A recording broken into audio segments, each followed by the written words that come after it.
I love the mailbags. One of them triggers a lot of emotion for me. And the other is just a fascinating but very common experience. So I cannot wait to share these with people. The goal is to be able to be in a headspace where you can make intentional decisions. It's better, of course, to do that with a clear head and intentionally. But oftentimes, right after a horrible loss or trauma, we make very reactive decisions for choosing short-term relief over something that's going to help us long-term. When I look at you in that chair, I see a spaceship. I feel like you are, Captain Kirk, Captain Jackson. Doug, there's like lumbar support. I feel that like my wings are being held up. I feel this like suits me, and like the black and the white. I do feel like a Martian. This podcast represents the opinions of our hosts and guests. The content here should not be taken as medical advice and is for informational purposes only. This podcast also does not establish a standard of care, doctor-patient, or client relationship. No guarantee is given regarding the accuracy of any statements or opinions made on the podcast or website. And because each person is so unique, all listeners are encouraged to connect with counseling and medical professionals for assistance with their personal journey. All people, places, and scenarios mentioned in the podcast have been changed to protect the privacy of those involved. Welcome to We're Not Fine. I'm Dr. Talia Jackson. And I'm Doug Jensen. We thank you for listening every week to our deep and thought-provoking conversations about relationships. We're doing a remote sesh today, friends, because there's the snowstorm of the century that, of course, waited all winter long to happen at the end of March. And we did not want Doug to commute 40 minutes in this mess that's happening outside. And that's why I'm in my 16-year-old's gaming chair. I'm in his bedroom right now. There's Supreme. Oh. I'm cool. I'm just Soup's cool. That's all. I don't know that you're cool because that's not your bedroom. Adjacently cool. I'm cool by association. You want to call yourself cool adjacent? I'm cool adjacent. So, yes, we are remote. This is my telehealth office at home. And for everybody who wonders if I'm in some sort of cave or sauna or cabin, I'm not.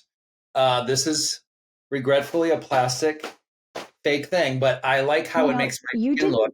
Have to tell us that. We would have never known. We would have thought that you were saunaing while talking to us. I've been at my home, so this is not really what my I know, wall. but I'm a secret keeper for you. There are all sorts of things that I keep secrets about. I am fully aware of that. I am fortunate that you share all your secrets with me, but then I'm the holder of your secrets. Yes, but you have more secrets and they're darker and deeper and dirtier. More skeletons in your closet. That's all I have to say. He's getting canceled first. Are we pointing at each other on the screen? But it's interesting, isn't it, guys? So yes, it's, by the way, in Minnesota where we are, it is snowing and it's supposed to snow a ton. And we have had 8 to 12 inches or something. No accumulation before this and supposedly like impossible driving. So we wanted our team to make sure we were safe and sound and at home. And of course, our editor, Alex, is in North Carolina. So not experiencing. I feel like that's safe. That's a safe place for him to be. Although snow has been occurring everywhere. So I don't know what the weather really is across our beautiful nation. But what Doug and I were thinking of chatting about is it was both of his youngest's and my eldest's birthday weekend, or yours was last weekend, mine was this weekend, and we wanted to talk about our fun activities. Yeah. You're in his bedroom. You're in your 16-year-old's bedroom. I am. My younger lives in Chicago, as most people know, and all my family and my other daughter from LA came into town, and we did this. I will tell you, we had some great food, went to Chinatown, explored. I had boba, one of the best bobas. That's not your first time, right? It's not my first time having boba, but my younger had a specific place she wanted me to go and us to go. And I had this dragon fruit, which is one of my favorite things, even though it's kind of tasteless. I love the texture. I love the look of those. They're so beautiful. What is the texture of dragon fruit? If it's flavorless, like how good could a texture be to make up for that? I mean, there's little seeds in it. It's also very, very moist and watery. I know people love that word. Oh. I love I feel like you're not selling it. moist, moist. But I'll tell you that I think the reality is that I loved this place a lot, and it's so cool and it's so beautiful, and it was just a great space. We had a great time. But my favorite thing, and I'm surrounded by artists. Like, one of my best friends is a tattoo artist, as everybody knows. He was on one of our last episodes. But Oh I'm my not God, which was hilarious. Hilarious. I hope you guys enjoyed that. That's what it would be like if We're Not Fine was run by two very different characters. So you can write in and vote. People are so sick of us to get some. I'm still thinking. One of the things I love the best is that they got done and they were like, "That's hard." I'm like, "Yep, it is hard." So be grateful and be like respectful of what Talia and I do every week. But this is what I want to say. So the funnest part, the most fun part, funnest is not a word. The most fun part was that we went to this painting event, and I know everybody does this. Like you drink, you paint, and we had the most amazing dude artist. And it was so much fun, but we all painted, and you know how you do, like put a blue line here, then put the yellow above it, and then blend them together. And all of a sudden, there's this big. I should grab my picture. You should. Is it far? I feel like inquiring minds want to see it. Oh my God, Doug! It's actually really good. You undersold it. Look at that. Look at that. Oh my God, is that the Aurora Borealis? Is that you know what's so funny about that? I literally was like painting this top part, and the artist came over and said, "Oh my, you blended that blue and black really well." I'm like, "Thank you." So this is not great. What are you talking about? I'm really impressed. I think you sent me photos in the initial stages of your work, and it was just like, it looked a little bit like a first grader, like painting a rainbow. It was like RG Biv, the red, or I was like Roy G Biv. And then you just keep adding things to it. And this is so amazingly fun. We had so much fun. Do you see how my sun shining? I am really impressed. Really impressed. As I've told you, first of all, I love painting. But now that I've become so busy, I started my winter. Rob and I always do our winter activities sort of like at the dining room table. So he puzzles all winter and I do my paint by number as of this year. And so, we had Nadav's sleepover, and all the boys were like, "Oh my God, did you paint that?" And I'm like, well, if you consider paint by number painting, then yes.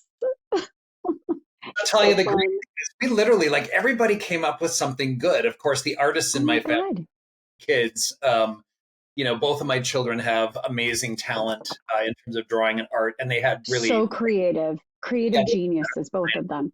And I like to give my friend Darren some shit. He was with us as well. I always walk up to his. I remember I walked around and I said, "Everyone's just so great," and then the artist was looking at me like, "Oh, that's what I said, except Darren's."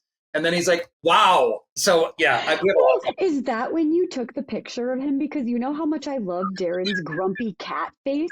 It's like everyone's smiling and Darren's always like. It is his look. But anyway, point being, what a great getaway. Always have fun. Oh my God. So much food. Went to the Optical Illusion Museum, which they have this tunnel that there's a lot of optical illusions to be a part of, but there's this tunnel and you're supposed to walk this catwalk through. And yet there's these lights that are trying to make, and I literally almost fell. And yet it's just stabilized in one place. So I am not a good candidate for those sorts of things. Oh my God. Did you get immediate vertigo? It's not. Maybe is it vertigo or is it just like you think that you're off balance? Yeah. Anyway, I loved it. It was really fun. Oh my gosh, that's so fun. The only last thing I'd say, and then I want to hear about Nadav, your son's birthday. Whoever added that up. But the thing that I'm struck by is I really, really could not believe how many people were there for St. Patrick's Day. There's the Green River. It was hugely packed. And even the people at our hotel downtown were saying that it was much, much busier than they anticipated. So I would love to check out that Green River. Green River is fluorescent. It's like oh my God, fluorescent green. So it's Are beautiful. there animals in there? Like, are there fish and things that then turn green? Is this bad for them? Dinosaurs and sharks and Do no, you remember back in the day, there used to be this floating, like, brontosaurus or brachiosaurus that the Loch Ness monster. somebody who must love children and love bringing joy to the world moved that thing from lake to lake around the Twin Cities every summer, and it would be in a different lake every summer. Do you remember that? It was like my whole childhood. It was really cute, 19. really cute. 99 when I was born. Yeah. Just kidding. Okay. No, I don't remember that, but that's a fascinating thing. Did I show you my picture? Oh my God, are you famous? Is that So a $9,000 piece? because I don't want to own it. I had so much No, fun. you have to. Yep. You have to put your name on it. I think you should be so proud. So you can do these cute paint by numbers. You send them a photo and then they send you back your photo, but just with numbers so that you can create a masterpiece. And I did one of my boys, and I think I nailed my eldest and his essence, but his lips look a little like thin and stretched and clown-like, which is really not cute. So I'm still trying to work on that. My eldest 16th birthday, it was so cute. He had like 7 or 8 friends stay over and they were listening to music super loud. They were living their best lives. I think there was soccer, football, wrestling all in the basement. And nothing got broken. I was thinking about putting a zip tie on our liquor cabinet and I didn't, but that might be the last year I can get away with it. It's Or maybe empty I now. didn't get away with it. Yeah, I don't think you checked. We, Nadav, we don't know. We don't know. But they were so sweet and so respectful, and there was a lot of eating and laughing. And yesterday, Rob and I headed out to your neck of the woods.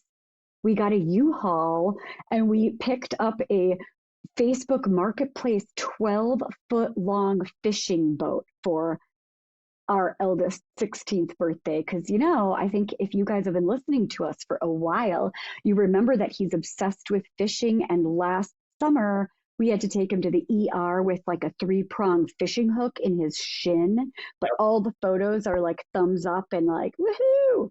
So anyway, now he's going to have a slightly motorized fishing boat. I really So love. that's going to be his summer. Yeah, Rob had said that you're in my backyard or neighborhood. He said backyard. We were. Where We was it? were. Oh, it was right near me. Lake Elmo. Okay, that's where I'm. And we almost called you because we couldn't close the back of the U-Haul. The boat stuck its nose out like 6 more inches, and I was going to call you to see if you had like a bungee cord or another situation, but we happened to be like right next door to Erica from Sunshine Coffee. Yeah. We were Okay. literally a minute away, so I tried her first and she Like had it. 20 resources to bring you something. Dude, it was perfect. So now it's in our backyard collecting snow. Well, the snow is momentary forecast, but it's going to go away, right? That is a lovely thing. I can't wait to watch him fish and get pictures of this and see more maybe fish hooks in various body parts. Yes, they're thrilled about it. It's the most wholesome thing he is doing, so I'm all in. I'm a big fan. That's really exciting. The thing that I realize though is that as our kids get older, we do. I might have mentioned this on a previous podcast, but it dawns on me that we get older when they do, and I keep forgetting that part. Oh, So isn't it? I know, I always think about how like this is our first time too, when we give ourselves a little grace. Parenting is hard, but it's like if you realize in the scheme of the universe, we're only a couple decades further in life than our kids. And yes, we know a lot more, we're adults, but we're still learning every day. Oh my God, I'm reading the best book. I feel like we should do a book report on it. I've been telling all my friends, including Doug, it's Adult Children of Emotionally Immature Parents, world changing. And I think we should do an episode on just like talking about what emotionally immature means and what it feels like to have emotionally immature parents. Because I don't know about you, Doug, but like 95% of my clients, like everyone can relate to this experience, if not for themselves, for their partner, and just for us learning how to be more mature I was just going emotionally. to our emotionally immature parents at times. Yeah. And I want to say, like, I have not listened to the book yet. And yes, you did forward it to me. But the reality is, I think we all have some Yes. immaturity to us, and we all have things that we Oh take from God. the background. No parenting is perfect. No childhood is perfect. And so we kind of, No. do our best and stay as mature as we can. But we're not always in that realm. No, and I always feel like it's like a pendulum swinging because, like, if our parents were very this, then we overcompensate and become very this. And then that creates the perfect puzzle piece for our children to be just like our parents, right? So we don't want to necessarily have that pendulum be continuing to swing back and forth. We want to be centered and balanced and do our work so that our children are centered and balanced and healthy. That's so true. The other thing I want to say about being invited to be in Chicago for my child's 23rd is that Mm. a lot of comments from people like, that's amazing. They still want you to be a part of their It birthday. is, Doug. I'm so jealous.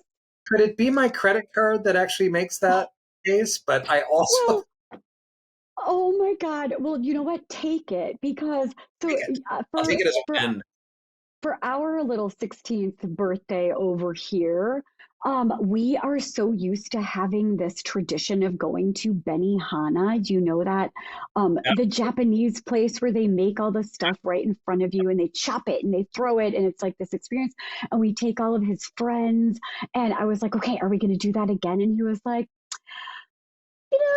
what about if, You know, my Annie, friends and I go and do this other thing? And Rob was right there too. And I was like, oh, like, you want us to go with you and we'll do that. And he was like, uh, sure. And I was like, great. And Rob is like, sweetheart, read the room.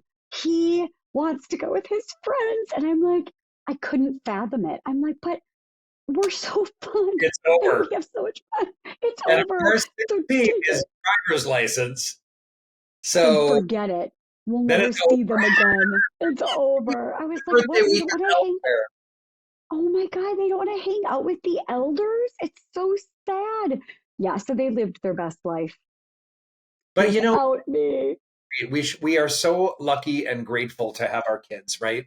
They're literally the best. They're the best. And I had to promise my eldest that I would stop looking at him like this all day. Like sad, longing, anticipatory grief. Like I already missed him. He's still living in our home, but he's like 6'2" and so grown up. And I feel like he's going to be out of the house in a couple of years. But he's still a baby. And so it's just all of these feelings when you have these teenage He's kids. My God. is 16 old enough to emancipate? I'm not sure what that means. I'm kidding. I'm kidding. He will not be allowed to emancipate. We just have like one pair of Uncle, handcuffs. Just, uh, he's not allowed to leave. let's look at that gaming chair. There's no way he wants to leave. Right? He's got a real comfortable sitch. Except, It's yeah, all cool.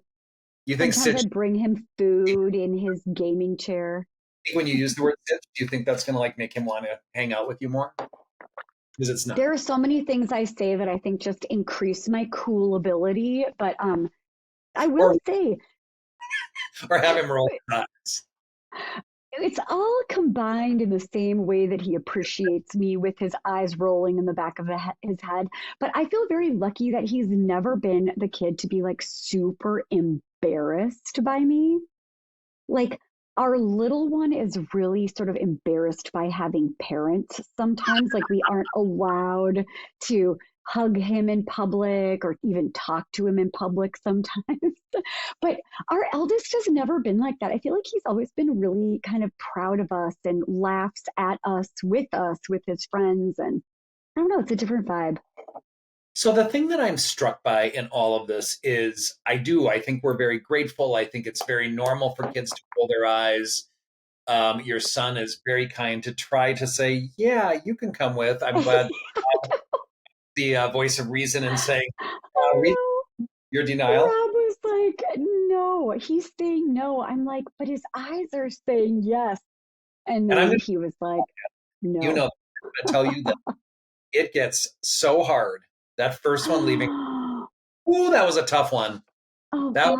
I literally watched. We do graduation videos at my house, so we do like all these retrospective pictures and whatnot.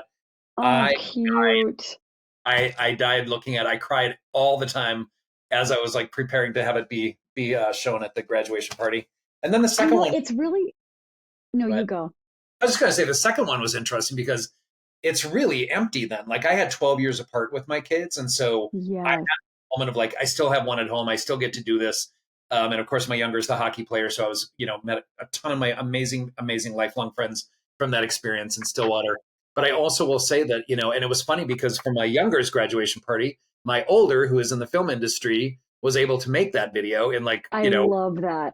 time period it was. It's absolutely stunning. So, I mean, it's so sweet. And I read all of these things about like 90% of the time you're ever going to spend with your children is until they're 18 or something. And I'm like, "Oh," like I can't even take it. And yeah. so just even thinking about that you have this beautiful relationship with your kids where you always fly out and do birthdays with them. It's so beautiful. I have so many clients, Doug, that, are in their 20s and they just feel like their parents are not interested in them, have never visited them, have no interest in meeting their significant other. They're not, I mean, it's so sad. And then you think about these parents like that are just in love with their kids, obsessed with their kids, can't get enough, want to be closer. There's such a disparity. So that makes me really concerned and sad because, I know.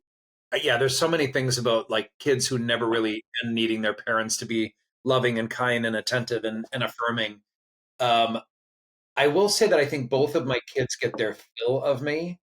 I But that's what we want. We don't want our kids to be longing and aching and wishing. We want them to be like, okay, all right, I'm good here.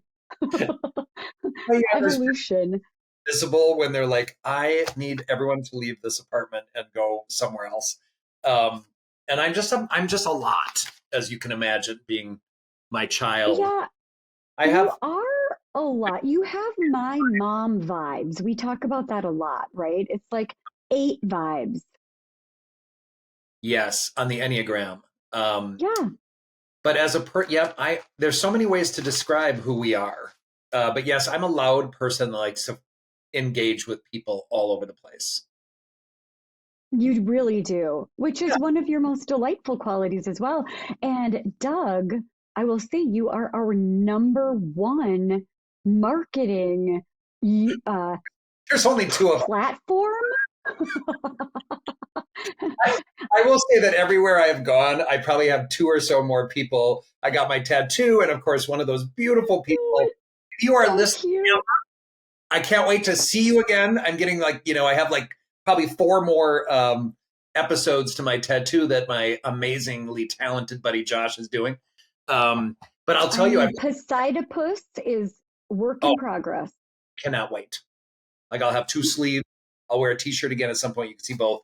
But there's a part of this where Emma from Anchor's End, she was getting her tattoo as well. So cute. Well, she is so sweet. And she said our podcast is one of her favorites. So Emma, I hope to see you again. And I hope you're listening. Yes. And And I'll keep writing in.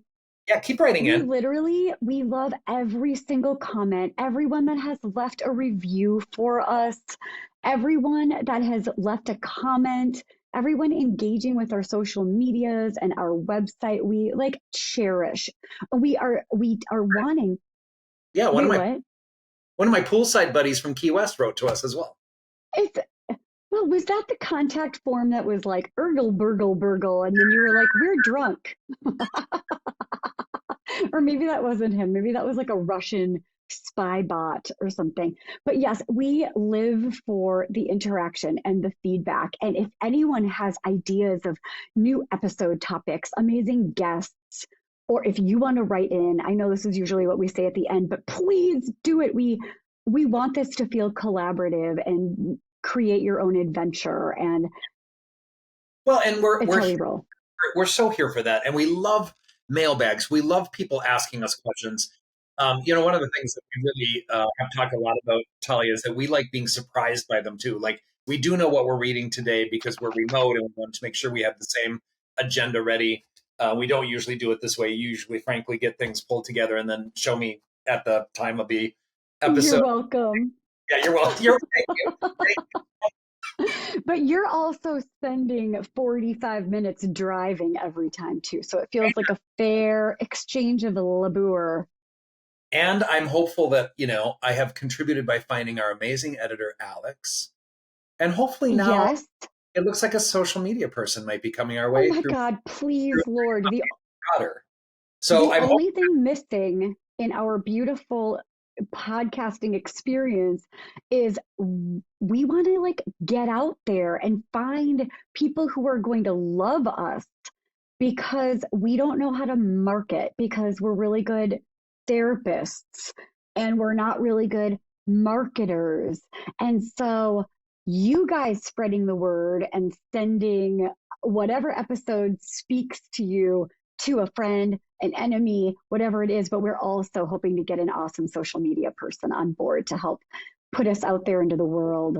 I do have no problem somehow referencing that I do a podcast. My buddy and I were out at the restaurant down the street from us the other night, and all of a sudden the pull tab woman came out from behind and said, "Are you a therapist?" I said, "I am." And she started talking to me a little bit. She's like, "I don't know how to get on my phone. I don't know how to find a podcast." And this other woman in the bar was like, "I can show you." And so they both started listening to it. And then the pull tab woman was like, "I just sent it to like 4 of my friends." And I'm like, it's so cute. I feel like if we could trace every single one of our thousands and thousands of listeners, it would be 90%. I met Doug at a bar. Or a tattoo parlor, or at a swimming lesson, I love that about you. It's really fabulous. We have merchandise, but we should get merchandise that says, "Listen at we'renotfine.com." Like, we should be advertising, and I will wear it, especially when I have 2 sleeves. As people are looking at my sleeves, I'll have Josh put an arrow to the t-shirt link. I'm kidding. I would love that. I think that should be a part of the tattoo. I think you and I should get matching WNF tattoo. We should. On our butt. No, I'm thinking neck. I'm thinking forehead. A better idea. What will that look like? You're going to look like Post Malone. Is it mailbag time?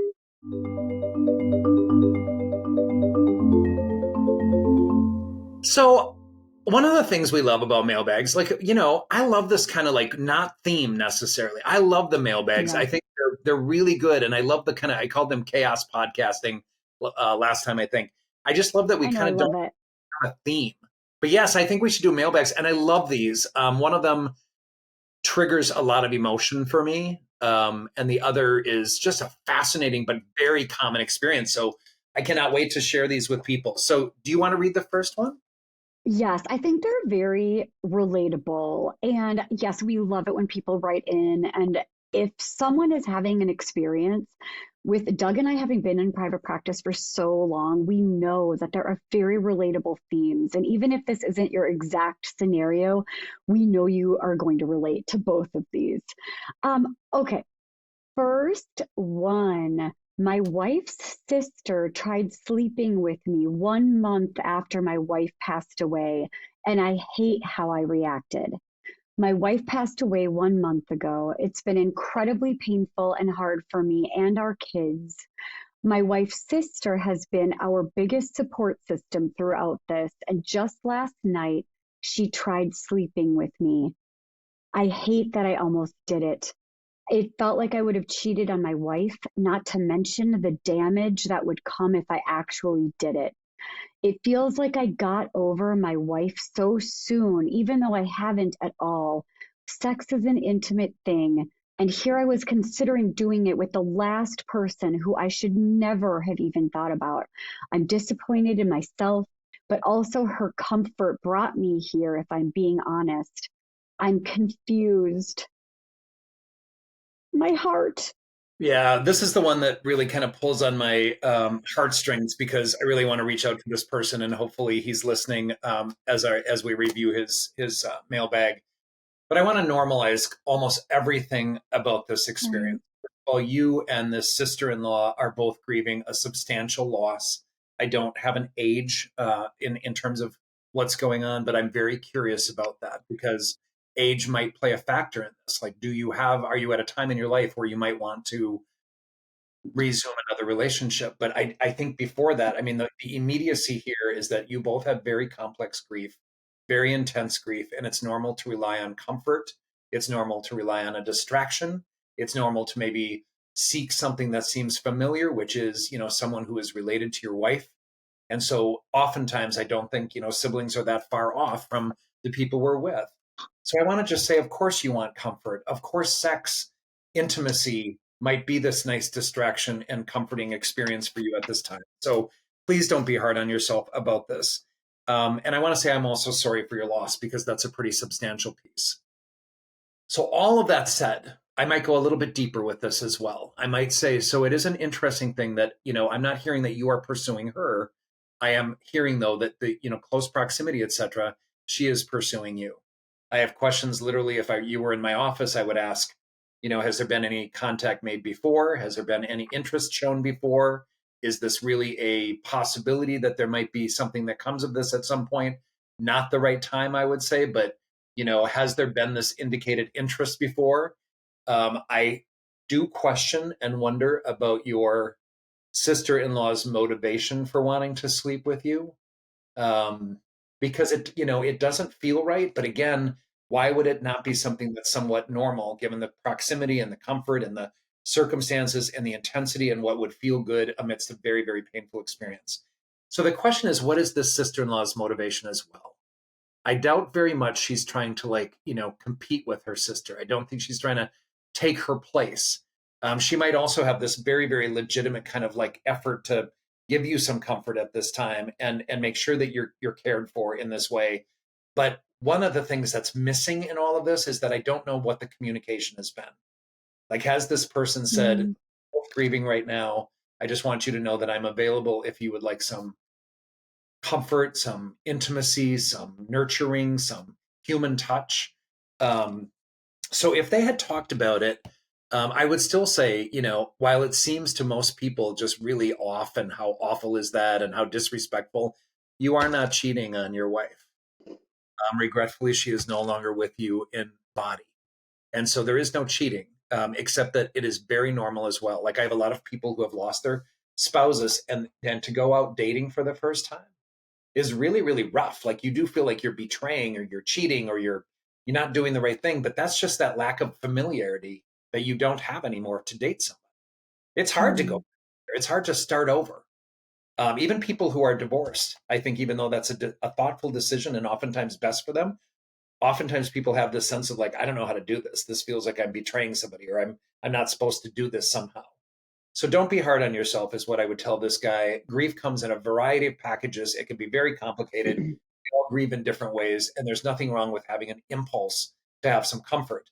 The thing that I am struck by, though, is that he is being very thoughtful about his decision making. Like, to do this might disrupt the family. To do this might disrupt whoever else is involved in this. I don't know. It doesn't even say if the sister-in-law is single. So there's a lot of missing pieces to this Mm. that to assess that could either complicate or make this just a much more normalized situation. A lot there. Yes. There is a lot there. And honestly, I'm thinking really along the same lines in a lot of ways that losing a spouse, especially someone that you loved, that you're raising kids with, that grief, the absence of that presence, there's nothing lonelier, colder, emptier. And of course, there's just this wife-size puzzle piece that's missing. And he can't just sit and grieve. He's raising kids. He's trying to process all of this and probably go on with his life as it was.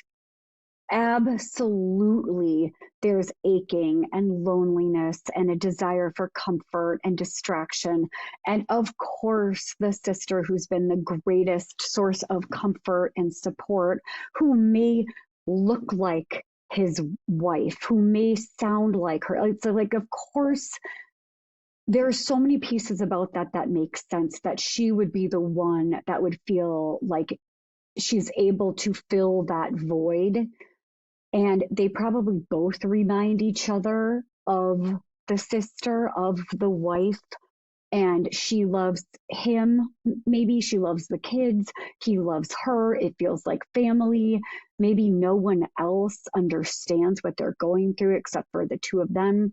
And it's like a trauma bond, right? Like people who survive wars together, people who are in like medical school and residency together, call each other war buddies. Like when you've been through something so horrific together and no one else really understands that experience, or no one has loved the person that you've lost in the same way, of course that intimacy can build. And I'm really impressed that you didn't do anything, because oftentimes with grief, people are incredibly impulsive. They're using substances, every distraction, every avoidance technique that they can just to self-soothe. And there's this amazing author and speaker, he's passed since, but Elie Wiesel, I feel like I've quoted him before. He talks about his experience surviving the Holocaust, but he says you can never judge in daylight what others have done in darkness. Like, it's really easy for us to sit back and be like, well, I would never do that, or that's disgusting, or that's horrible. But you have no idea what it feels like to live with that sadness and emptiness and to long for comfort. And maybe there's also a fantasy that someone can help him raise the children, or someone can help him at least fill that void temporarily.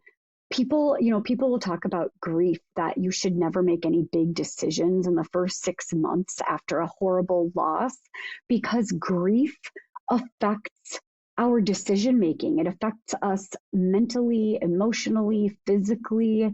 We should not be making any life altering decisions in the first 6 months. And I don't know, I mean, when I lost my dearest cousin, who was like a soulmate to me, like a brother, I mean, I think that it was a year before I felt like I could even think about him and incorporate that loss into my day to day, where it didn't feel so painful I couldn't even look at it. Yeah. And so it just takes so much time.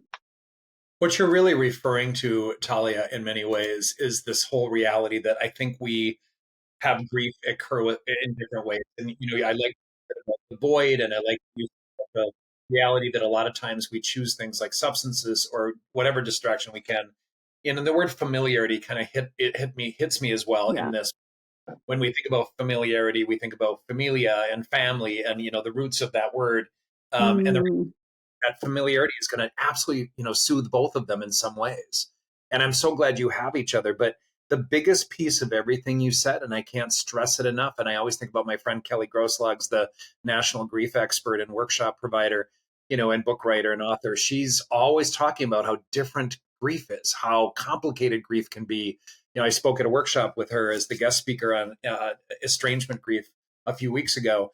We all have different ways of grieving, and I really just really discourage people from judging people, in the daylight, to use that word. I think we just don't want to judge what they need to do. Ideally, we don't self-destruct. Ideally, we don't do anything that hurts those around us and ourselves in that process. And I think in this situation, he does feel like it's going to hurt people. It's not the right thing to do. It would change things if I did this. The reality is it's out there, though. You've already kind of had this interaction that tells you, she pursued this and that you almost did it.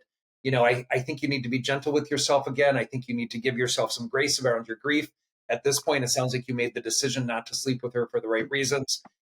I got to be honest, if you slept with her, we would just figure out like, what next? What does that mean? And does it mean anything? And all that sort of thing. I wouldn't blame you, judge you, anything like that Yeah, for same. very clear reasons. So I just want to say, be gentle with yourself, recognize grief is different, and please people. I can't say enough about like not judging other people's experiences. If you're not hurt That's by it, right. but people are quick to point that finger, and I'm grateful to have this opportunity. I'm really, by the way, every once in a while when someone writes in like this, I'm like, the level of vulnerability, the way that I people know. themselves, the openness to like saying I'm confused. Try to give yourself some time. I want to go back to that last thing he wrote. I'm confused. Give yourself some time, Yeah, dust settle, and you will eventually kind of get a better sense when you have a better mindset, when your head is working a little more clearly, that's right. overcome some of the really intense emotions and symptoms of grief. You're going to be able to feel very clear about this at some point. I know. I mean, the goal is to be able to be in a headspace where you can make intentional decisions that if there are consequences or a huge impact from the decisions that you are making, it's better, of course, to do that with a clear head and intentionally. But oftentimes, right after a horrible loss or trauma, we make very reactive decisions for choosing short-term relief over something that's going to help us long-term.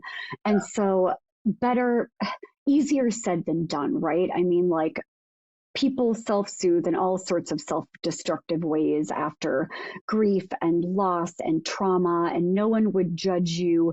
But if you do have the kind of discipline to be able to figure out ways to self-soothe, find comfort, and not further complicate this beautiful, supportive friendship, that would be my recommendation at this point. It's kind of weird too, and people might have their own comments about this related to my own experience, but I'm someone who, like, for example, Talia, if you had a loss in your life or if you were really struggling, I would think nothing of laying in bed with you and sleeping in the same bed and being there for comfort or holding you or whatnot. It isn't always sexual, number one, but number two, we're so afraid of touch and we're so afraid of intimacy in our world, Yeah. all of these socialized rules about how things might be. And I see your look on your face like you are the last person I want sleeping with me because you. No, I was sort of thinking about that as like there, I do feel like there is something so incredibly comforting about that, like a really platonic, beautiful, uncomplicated friendship, right? To, Oh, I love you what you know, just said, because that's, by the way, that's me. Like it there are is no you. friend of mine, male, female, straight, gay, non-binary, bisexual. There's no friend of mine that I would not cuddle with if it was comforting for them. And Yeah. I mean, it's just, yeah, it's a very but easy there concept. is, what you're bringing up is the idea that maybe there can still be intimacy and comfort that isn't sexual right now. And I wouldn't say, though, that the sister-in-law would be number one on that list if you want it to stay uncomplicated. I don't know. Maybe it's your kids. Maybe it's your mom. Maybe it's your dad. Maybe it's a sibling. Like, but to be able to just feel enveloped by love and comfort is a very natural longing. It sounds like Doug is offering that as well. If you'd like to be comforted by Doug crawling into your bed and spooning with you, it sounds like that's up for grabs. That's on Why the do I table. feel as though we might get some feedback about this on this episode? People will have Oh, comments. we love feedback. We love Give it. kinds. We Um, love it. so I'm kind of loving all of that. I think there's something really sweet about how I'm loving our responses, but I also think there's something sweet about how innocent he's coming off. So I wish you the best in your grief process, Yes, thank and you for writing in. I encourage you to be very gentle with your process and what you're doing with this. And please don't worry about the confusion right now, because eventually those clouds will lift a little bit and some things will become clear. And if this continues to be an issue, of course, we always recommend seeking some professional help. We are only podcasters at this point giving our thoughts and feedback, but there are probably Yes, deep ways that you could go with this as well. not a replacement for mental health. I mean, you can find your own therapist that might not be in a position to crawl in bed and comfort you. find a therapist. We're the best. Everyone needs a therapist. Funny, interesting segue to doing our next mailbag. Yes, it's spicy. Like this one is spicy. This one is kind of fraught with a little drama. I want to say a little drama, a little spice. And I love how this dude writes, but let me just write about this. So he is an 18-year-old male, which it's really relevant to this, I will tell you, with a girlfriend who's 18 as well. I need some insight, fellas. I'm very struck that this person, fellas. Okay, I'm in. Incredible body. My girlfriend has an incredible body, and while I believe she loves showing it off. Oh no, he writes, and I believe she loves showing it off. Before our relationship, she says she was a bit of a snap whore. That's quite a term, but didn't send. We're too old for that, but I think we get what that means. I think that's Snapchat. Yes, I think that like maybe addicted to the external validation that comes with like posting. We'll get there. Snaps that's and things. Part of the discussion. Now she has posted some pictures on her VSCO. Do I know what that is? Visco? I think it's like a different, it's also social media. I should have looked that up. I might look it up. Cool enough for this. Some pictures on her VSCO that I was super uncomfortable with because they were the same ones she sent to me, nothing crazy. And I said it made me uncomfortable and she deleted them. Now she recently went on vacation and posted some bikini/ass pics despite a conversation that led to an argument that makes me uncomfortable. Now there are dudes in her comment section, which she said used to be friends, which is also annoying ASF as fuck. Thank you. I wanted to know what your guys' opinions were. Do I loosen up and not worry about this so much? Oh. What say you? I'm going to look up VSCO. I feel like it's just another way to have a profile and it's like another social media thing, but I don't know. Am I right? Visco?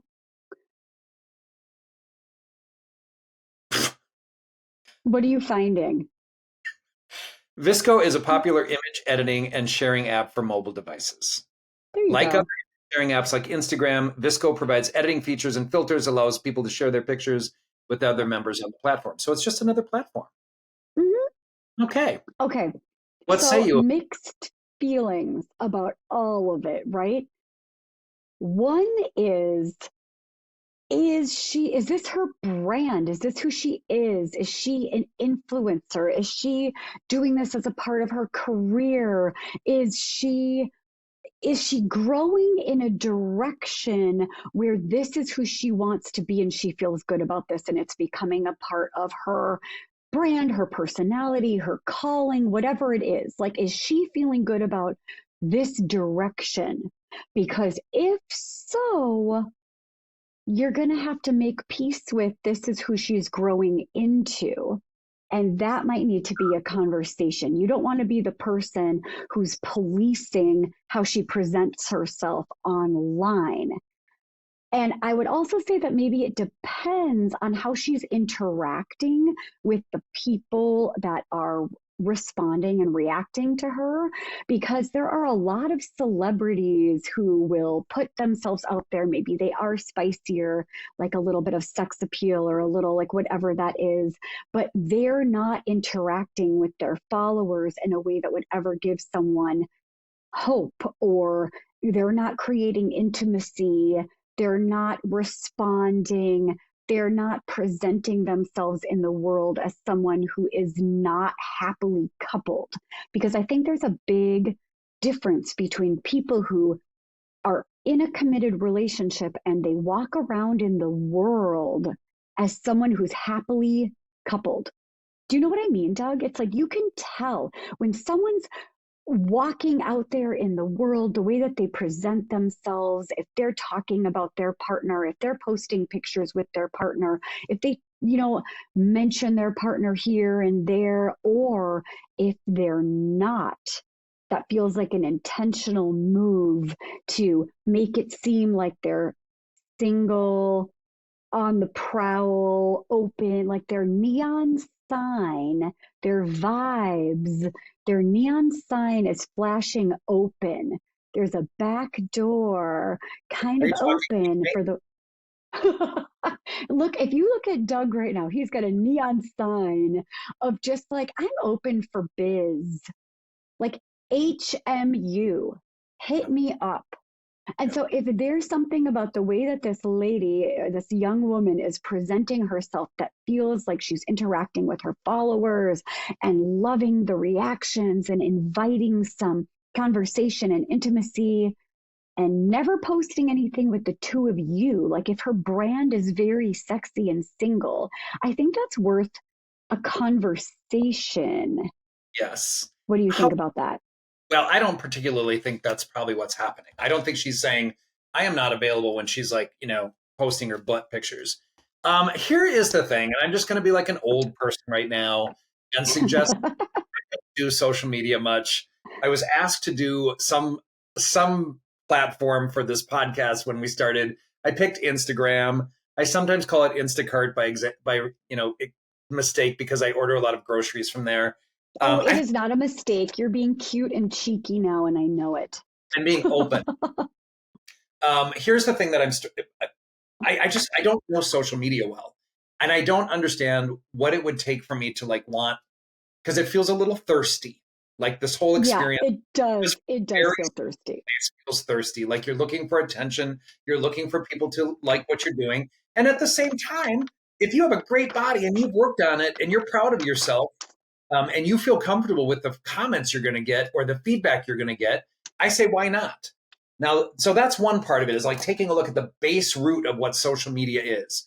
The downside of social media is that it is false for the most part. You can edit pictures, you can Photoshop, you can do all of these things to make yourself look better. We know that recently from the Royals situation with Kate Middleton and some picture. I hope she is doing well. Understand that she has now disclosed a cancer diagnosis and treatment, so I wish her well.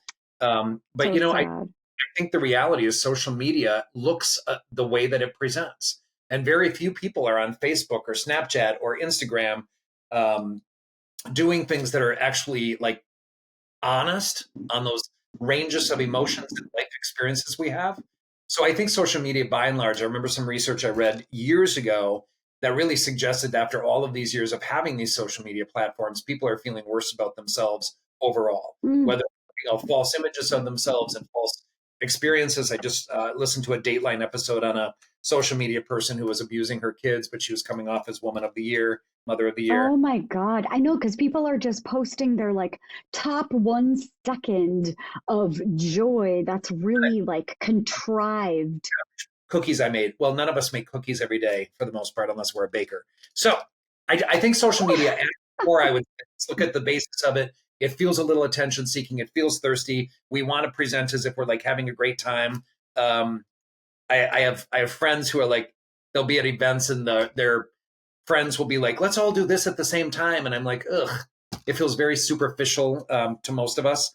So I think, social media, I know it has a very strong purpose. I hope that we can use social media in the way that benefits mental health awareness and whatnot related to this podcast. But I think there are, downsides of it, which let me go specifically to 2 other areas in this particular instance.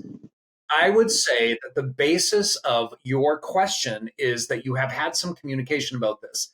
And as everybody knows, my 4 C's of relationships, there 3 of them are compromise, communication, and commitment. And the reality is you have to communicate how you feel about this. She has to communicate how she feels about this. And hopefully you two can come to some compromise.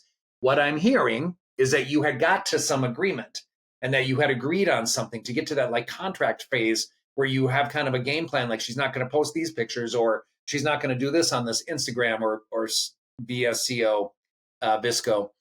She's not going to do these things. And she violated that boundary. So the question is, you got to go back and say, so I don't understand. We kind of had this agreement. You didn't do it well. You betrayed me. And that trust issue is what I'm worried about related to that. So you built that kind of contract into place. You did compromise and you got to some agreement. And then Well, I it got, don't know that. I don't know that that's true. It sounds like I guess we don't know what that conversation was, because what I heard okay. is that he asked her to take those particular pictures off, and she did. But I don't know if that was a part of a bigger conversation about what is public and what is private. Yeah. You know, what he wrote is, despite us having a conversation that led to an argument that these pictures make him uncomfortable. So I feel like he Oh, communicated, but maybe she didn't agree. And maybe she said, I'm going to keep doing it. But I don't think so. I think he felt like it was resolved somehow. What I'm not liking, okay. dude is going to constantly feel that sort of insecurity and, I want to say, jealousy. Let's just call it what it is. Like, that she is getting these comments and people watching. And again, let's not all, by the way, I have this Instagram and somehow I have clearly looked at certain people, because when I look at my search engine, I get a lot of dudes who are like really well built in their Oh yeah, underwear. they have pick out an algorithm. They like pull together this algorithm, right? Of just like I've got a lot of dog rescue stuff, a I lot of don't. funny animal memes, and also um Sam Hewen and Timothy Chalamet. I don't know how they knew that Jacob Elordi. Oh yeah, he's in there too. Like what am I, like a pedophile? Like, can they show me some like 50-year-old people? No, they've I know. pegged me. You Dog know, rescue and 20 something celebrity. It's very embarrassing. I don't, like I'm always like, oh, dance is cute. Like this, I saw this Instagram of this guy was like breaking his bed because he's like dancing on it. I'm like, and he has barely any clothes on. So it's not enjoy it, but let's call social media what it is. I mean, I'm enjoying that view as well. However, let's go back. Um, How did we get here? I want to go to something, and I want to go to an episode we had a long time ago with Angela and the word compersion. I want to talk about it. So Yes. there's a lot of ethically non-monogamous relationships coming into our culture. There's a lot of poly relationships emerging in our culture. Those relationships take a great deal of communication from two or three or how many people are involved, healthy people, to determine what those boundaries are. And I would say if you and this girlfriend of yours, and you're 18, so you're very young, and there's a lot of opportunities you're going to have moving forward. I don't know if you guys are going to college. I don't know if you're doing what. Maybe this is how she's earning money for college. I'm not sure. I don't understand how social media pays for things. But anyway, that's neither here nor there. That's not my role. I Well, but hope it might be a part of her brand or calling or career. Like we don't really know. move, right? Um, but the thing that I would say is, like, remember, if she says to you, this is just a way, like, I want to just make sure I document my body and I'm really proud of it, but I am with you and I'm not betraying. No interest in going elsewhere. Like this whole communication, I appreciate that you're laughing at that. This whole communication, I like to document my body. That's what I'm that's what I'm laughing at. I do too. Oh, you weren't saying that for real. Okay. I like to do a daily documentation I have a to get Mitch with feedback. or showering the mirror to some really great music. Um, but this is what I'm going back seriously. Like, in order to build some trust and in order to manage this differently, because I don't wish for you to be on edge. I don't wish for you to feel uncomfortable. I don't wish for you to constantly wonder what she's doing. There has to be a very clear kind of understanding between the two of you of what this is and what it's not. And I don't think you have to put up with it. If this is a deal breaker, if this is not something that you appreciate, I'm not so sure I would want to date. I don't know. Maybe I would. I don't. Any of these people that I look at on Instagram, I'll date any of them. I'm kidding. You'll date them. So yeah, I mean, you might be right. I think that there's a piece here that it's all about that conversation and communicating what's really bothering you. It's almost like you sense, and especially when you're 18, like it's really good to learn these skills of this really bugs me, and I really want her to stop, but why? Right. And so if you can create kind of a judgment free zone for yourself and for her, and to not make this about her values, not make this about her behavior, but sort of trace the discomfort back to what is it that bothers me about this? Is it that I find it thirsty and I don't really respect that? Is it that she's communicating with all of her exes and that it feels like a betrayal? Is it that she's not posting anything about the two of us? And so I feel like she's thirsty for other people's validation, but she's completely ignoring us as a part of her brand or what she's putting out there. What is it exactly that is bothering you? And then come at that conversation from a place of, it makes me feel. It makes me feel jealous. It makes me feel uncomfortable. It makes me feel worried. It makes me feel concerned. Or I don't mind this part of it. What I do mind is the way you're responding. Or what I do mind is that you're spending so much time doing this, but you're not spending time with me. Or that I don't seem to be a part of your world that you're putting out there, and that makes me feel whatever. But that's when, like what Doug was saying about that communication, it might not be the behaviors that are the deal breakers. It might be your inability to communicate the problems. That's always sort of what Doug and I come back to. The issues are the issues, but it's the communication or inability to really communicate in a positive, loving, forward moving, validating way that really breaks people up. And I think if you are constantly feeling that sort of misery, this is not a great relationship for you. I want you to not feel like you need to keep checking her social media platforms. You should not. I want to go back to the word compersion because I don't think I defined it. And compersion is kind of, in general, I would describe it as when you have pleasure that the other person is having pleasure that you love. You want them to be free. You want them to be, and you want to be generous with that love and that regard for them. And you want them to receive pleasure, and you're happy watching them do that. Is that what's going on? And can she describe that's what's going on? And is that the point of this? Like, I enjoy getting that feedback. I enjoy getting positives. I enjoy, people who are commenting on how great I look. If you can be happy for her, I think this can be workable.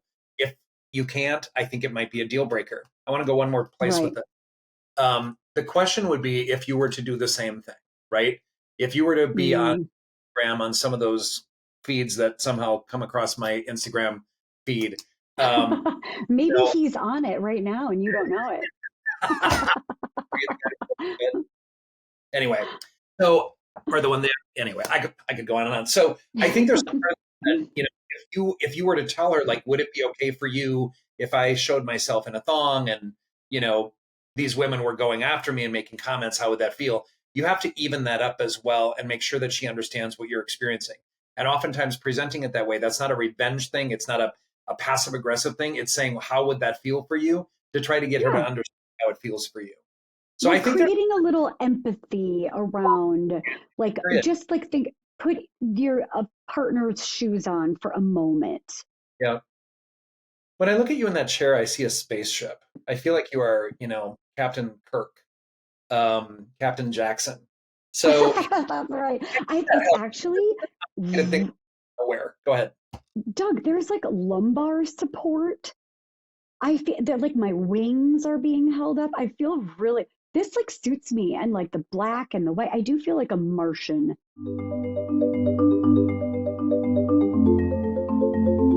I think that this whole remote thing has been really fun today. I miss being with you, and we don't get to have sushi and walk arm in arm and look at each other's under eye bags. Now people actually know what our eyes look like without our special drops that make our eyes bright and white and big. I think our eyes.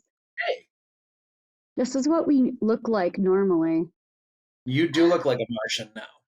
I do. Friends, I hope that you loved this episode. Doug and I had so much fun. I miss you though, but it was just like really light and easy. And now we get to go into snowstorm mode. We're going to do like a big stew and lots of movies, Leftover corned beef from Rubens that were made earlier this week at my home. Oh no. Do you want to tell everybody what happened while you ate a very soft sandwich yesterday?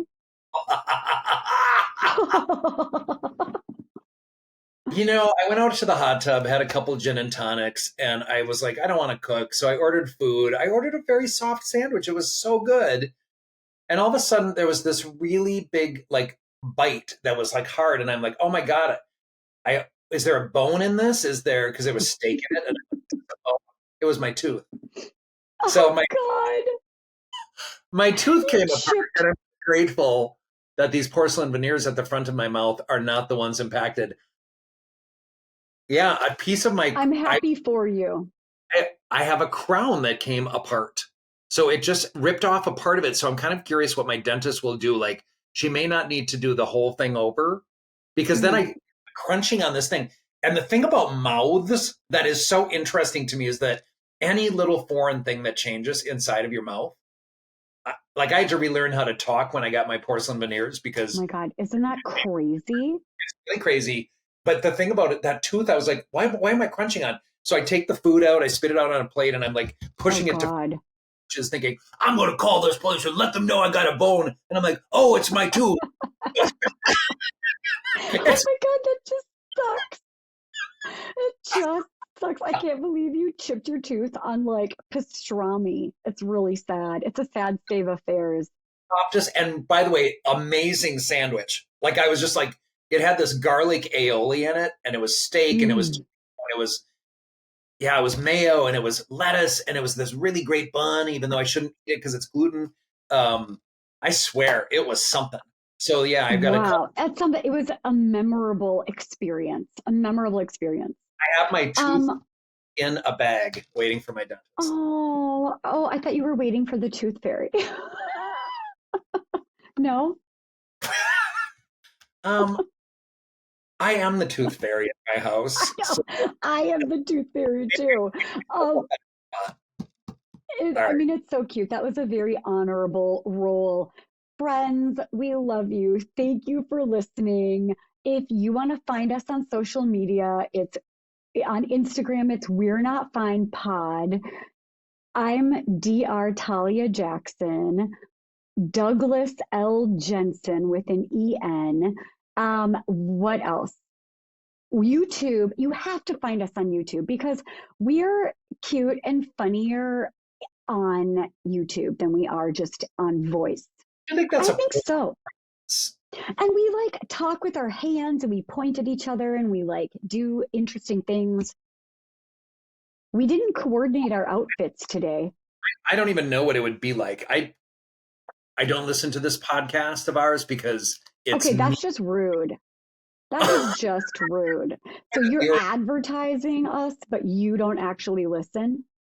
I'm so loud in bars or wherever I'm at, so people are like, "Oh," and I'm like, "I bet you know." And my buddy's always like rolling his eyes, probably.